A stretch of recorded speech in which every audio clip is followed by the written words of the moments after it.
కూటమి పెద్దల వేధింపులు, బలవంతపు వసూళ్ల కోసం బెదిరింపులు, బ్లాక్మెయిల్ను భరించలేక జిందాల్ స్టీల్ కంపెనీ ఏపీకి గుడ్ బై చెప్పేసింది. జిందాల్ వెళ్లిపోయిందనే కంటే చంద్రబాబు ప్రభుత్వమే జిందాల్ను తరిమేసిందన్నది వాస్తవం. జగన్మోహన్ రెడ్డి హయాంలో కడపలో ప్రపంచంలోనే అతిపెద్ద గ్రీన్ స్టీల్ ప్లాంట్ ఏర్పాటుకు శ్రీకారం చుట్టిన జిందాల్ కంపెనీని చంద్రబాబు నాయుడు ప్రభుత్వం రకరకాలుగా వేధించడంతో పాటు జూనియర్ ఆర్టిస్ట్ జత్వానీని అడ్డుపెట్టుకుని కేసులు కూడా పెట్టిన సంగతి తెలిసిందే. కూటమి పాలనలో ఉన్న ఏపీలో పరిశ్రమను స్థాపించడం ఏ విధంగానూ శ్రేయస్కరం కాదనుకున్న జిందాల్ కంపెనీ యాజమాన్యం తాజాగా దావోస్లో మహారాష్ట్ర ప్రభుత్వంతో ఒప్పందం చేసుకుంది. ఏపీలో పెట్టాలనుకున్న స్టీల్ ప్లాంట్ను మహారాష్ట్రకి తరలించేస్తోంది. పెట్టుబడులు తెస్తానంటూ దావోస్ వెళ్లిన చంద్రబాబు నాయుడు సాక్షిగా అక్కడే జిందాల్ ఏపీకి గుడ్ బై చెప్పేయడం విశేషం. జగన్మోహన్ రెడ్డి హయాంలో ఆయన ప్రభుత్వం అమలు చేస్తోన్న పారిశ్రామిక విధానాలు నచ్చి, ప్రభుత్వం ఇచ్చే ప్రోత్సాహకాలు మెచ్చి జిందాల్ కంపెనీ ఆంధ్రప్రదేశ్లోని వైఎస్ఆర్ జిల్లాలో స్టీల్ ప్లాంట్ నిర్మాణానికి ముందుకొచ్చింది. విశాఖపట్నంలో జరిగిన గ్లోబల్ సమ్మిట్లో జిందాల్ గ్రూప్ 50,635 కోట్ల రూపాయల పెట్టుబడులు పెట్టేందుకు ఒప్పందాలు చేసుకుంది. దీని ద్వారా దాదాపు 10,000 మందికి ఉద్యోగ అవకాశాలు వస్తాయని కూడా ఆ సంస్థ ప్రకటించింది.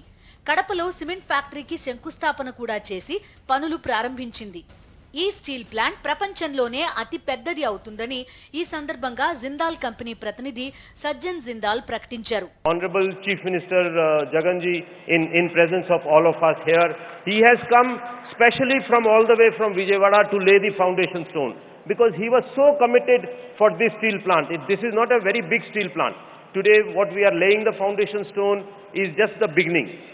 It will convert into a big steel plant in the years to come.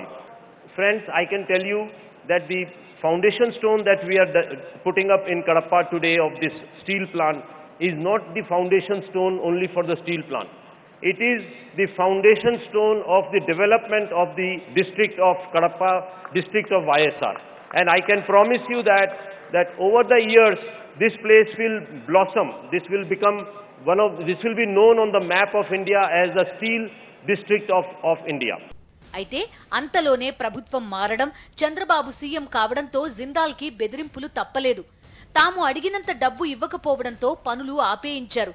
దీంతో కడపలో స్టీల్ ఫ్యాక్టరీ పనులను కూడా జిందాల్ నిలిపివేసింది. ఆ తర్వాత కూడా ఏపీలో పెద్ద ఎత్తున పరిశ్రమల మీద పడి టీడీపీ ఎమ్మెల్యేల బెదిరింపులను చూసి జిందాల్ గ్రూప్ ఏపీలో పెట్టుబడులు పెట్టడం అనవసరం అని భావించింది. తాను అధికారంలోకి వస్తే చాలు పెట్టుబడుల వరద పారుతుందని చంద్రబాబు చెప్పుకుంటూ ఉంటారు. ఎల్లో మీడియా రకరకాల కథనాలు వండివారుస్తూ ఉంటుంది. తాజాగా చంద్రబాబు నాయుడు ఏపీకి పెట్టుబడులు తెస్తానంటూ దావోస్ వెళ్లారు.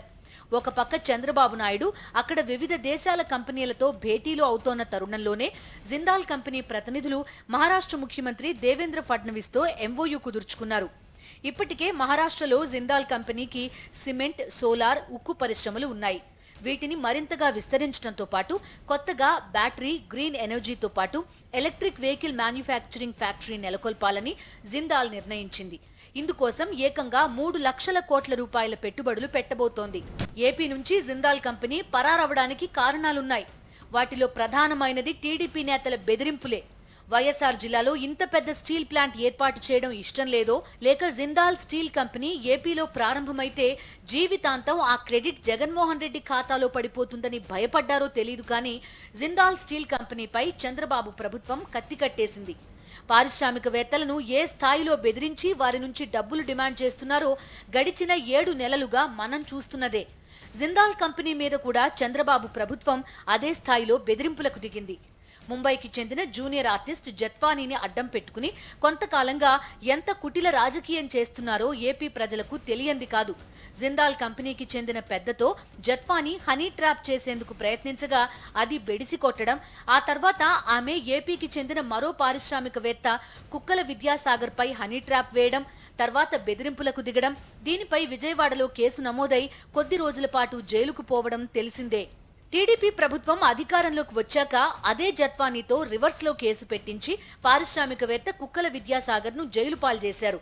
పారిశ్రామికవేత్తలను బెదిరించడం కోసం ఒక జూనియర్ ఆర్టిస్టుతో అక్రమ కేసులు పెట్టి వేధించడాన్ని దేశవ్యాప్తంగా ఉన్న పారిశ్రామికవేత్తలెవరూ జీర్ణించుకోలేకపోయారు. ఒక దశలో జిందాల్ యాజమాన్యంపై కూడా వెళ్లేందుకు తీవ్రంగా ప్రయత్నించారు.